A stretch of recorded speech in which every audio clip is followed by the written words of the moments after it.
আসসালামু আলাইকুম সবাইকে। আমি শবনম আবারও হাজির হয়ে গেলাম তোমাদের মাঝে নতুন একটা রেসিপি নিয়ে। আশা করছি সবাই অনেক ভালো আছো। আলহামদুলিল্লাহ আমি অনেক ভালো আছি। তো আজকে তোমাদের মাঝে শেয়ার করছি চিংড়ি চিকেন ফ্রাই।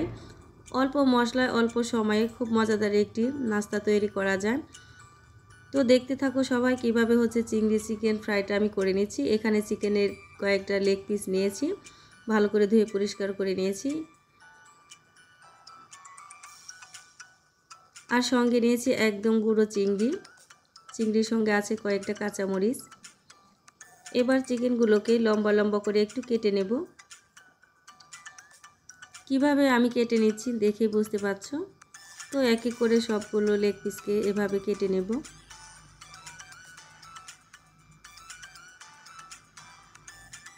তো সবগুলো হচ্ছে কেটে নেওয়া হয়ে গেছে, আবারও হচ্ছে ভালো করে ধুয়ে নিচ্ছি। এবার চিকেনের মধ্যে দিয়ে দিচ্ছি এক ফালি লেবুর রস, দিয়ে দিচ্ছি স্বাদ মতো লবণ এবং লঙ্কা গুঁড়ো। এবার হাত দিয়ে খুব ভালো করে মেখে নেব। অবশ্যই এখানে লেবুর রসটা ইউজ করার চেষ্টা করবে। ভালোভাবে মেখে নিয়ে 30 মিনিটের জন্য ঢাকনা দিয়ে রেস্টে রেখে দেব। গুঁড়ো চিংড়ি এবং কাঁচামরিচটাকে মিহি করে একটা পেস্ট তৈরি করে নেব।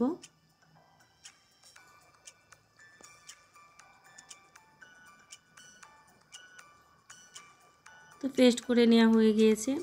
এবার চলে যাচ্ছি রান্নাতে। চুলাতে একটা প্যান বসিয়ে পর্যাপ্ত পরিমাণে তেল দিয়ে দেব।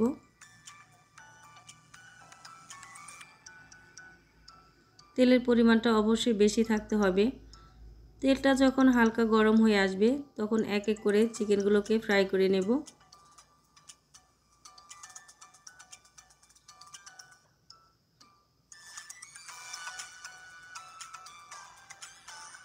অবশ্যই এই ক্ষেত্রে চুলার জালটা মিডিয়ামে রাখতে হবে।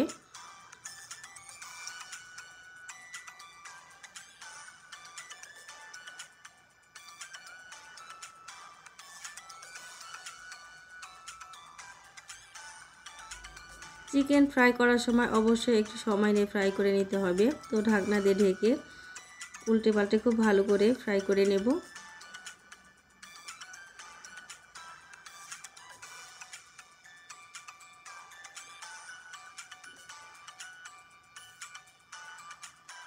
ভিডিওটি দেখতে দেখতে যে সকল বন্ধুরা একটা লাইক দিতে ভুলে গিয়েছো অবশ্যই একটা লাইক করে দিও। আর যে সকল বন্ধুরা ফার্স্ট টাইম আমার ভিডিওটি দেখছো, ভিডিওর কোনো অংশ যদি ভালো লেগে থাকে চ্যানেলটাকে সাবস্ক্রাইব করে পাশে থাকা বেল আইকনটি অন করে রাখবে। যে সকল বন্ধুরা এই কাজটি অলরেডি করে রেখেছো তোমাদের সবাইকে অসংখ্য অসংখ্য ধন্যবাদ। মন থেকে দোয়া ভালোবাসা রইল। ভিডিওর কোনো অংশ যদি তোমাদের ভালো লেগে থাকে লাইক কমেন্ট শেয়ার করে পাশে থেকো। তো এক এক করে সবগুলো চিকেন ফ্রাই করে নেওয়া হয়ে গিয়েছে। চিংড়ি এবং কাঁচামরিচের যে একটা পেস্ট তৈরি করেছিলাম সেটা একটা বাটিতে ঢেলে নিচ্ছি। সাথে দিয়ে দিচ্ছি চা চামচের 2 চামচ বেসন। এখানে খুব বেশি বেসন ইউজ করার দরকার নেই।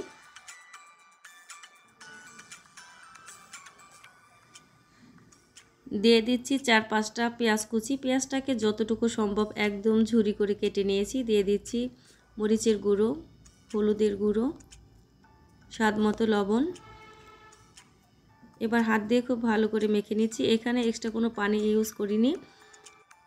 একটু শক্ত শক্ত হলে হচ্ছে চিকেনের উপরে খুব ভালোভাবে সেট হয়ে যাবে।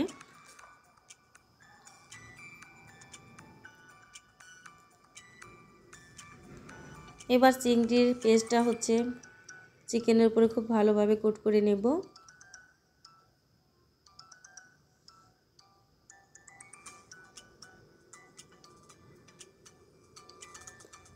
রেসিপিটি যদি নতুন হয়ে থাকে অবশ্যই বাসায় ট্রাই করে দেখবে। আশা করছি সবারই ভালো লাগবে। তো দেখতেই পেরেছো খুব বেশি মশলা কিন্তু এখানে আমি ইউজ করিনি। এক এক করে প্রত্যেকটা চিকেন খুব ভালোভাবে চিংড়ির বেটার দিয়ে কোট করে নিচ্ছি।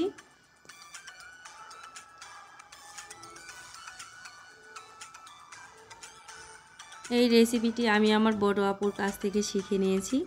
তো অনেক বেশি ভালো লাগে আমার কাছে এবং হচ্ছে আমার ছেলে মেয়ের কাছে। তো সবগুলো কোট করে নেওয়া হয়ে গিয়েছে। এবার হচ্ছে ভেজে নেবার পালা।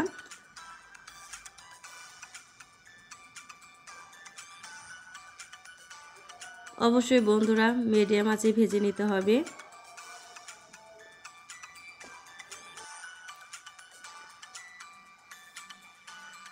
এবার একটা চামচ দিয়ে গরম তেল প্রত্যেকটা চিকেনের উপর সাইডে তেল দিয়ে দিব। এতে করে হচ্ছে চিংড়ির যে বেটারটা আছে খুব ভালোভাবে শক্ত হয়ে যাবে। যখন হচ্ছে চিকেনটাকে আমি উল্টে নেব তাহলে হচ্ছে ভেঙে যাবে না তখন।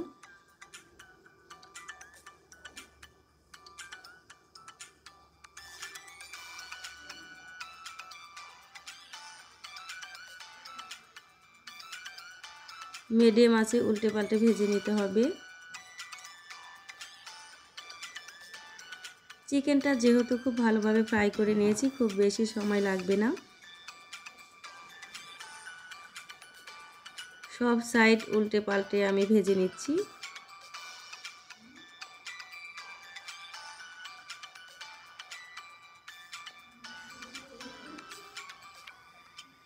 তো কতগুলো হচ্ছে আমার ফ্রাই করে নেওয়া হয়ে গিয়েছে, তুলে নিচ্ছি। বাকি যে চিকেনগুলো আছে সেগুলো একই প্রসেসে ভেজে নেব।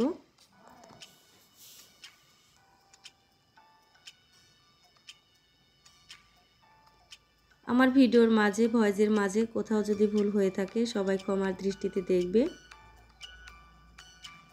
আর তোমাদের কার কাছে কেমন লেগেছে সেটাও কমেন্টের মাধ্যমে আমাকে জানাবে। তোমাদের প্রত্যেকের এত সুন্দর সুন্দর কমেন্ট আমি পাচ্ছি, যেগুলো হচ্ছে দেখে নতুন নতুন ভিডিও দিতে অনেক অনেক উৎসাহিত হই। আশা করছি এভাবে আমাকে ভালোবেসে সামনের দিকে এগোতে সাহায্য করবে।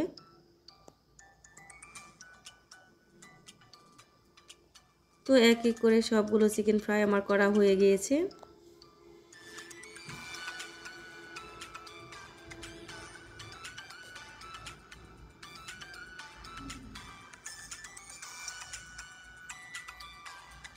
এবার হচ্ছে সসের সঙ্গে এবং সালাদের সঙ্গে পরিবেশনের পালা। তো দেখে যতটা ইয়ামি মনে হচ্ছে, খেতে কিন্তু মাশাআল্লাহ দারুণ ছিল। আমার বিশ্বাস আমার সকল বন্ধুদের রেসিপিটি অনেক বেশি ভালো লাগবে। তো আজকের মতো ভিডিওটি আমার এই পর্যন্তই। তোমাদের সবার সঙ্গে দেখা হচ্ছে, কথা হচ্ছে নেক্সট কোনো নতুন ভিডিওতে। তো সবাই ভালো থাকবে, সুস্থ থাকবে, আর সবাই আমার জন্য দোয়া করবে। কিছুদিন ধরে হচ্ছে আমি অনেকটা অসুস্থ আছি, তো সব সময় যেন ভালো থাকতে পারি, নতুন নতুন ভিডিও নিয়ে তোমাদের মাঝে আসতে পারি। প্রত্যেকের শুভকামনা করে বিদায় নিচ্ছি। আল্লাহ হাফেজ।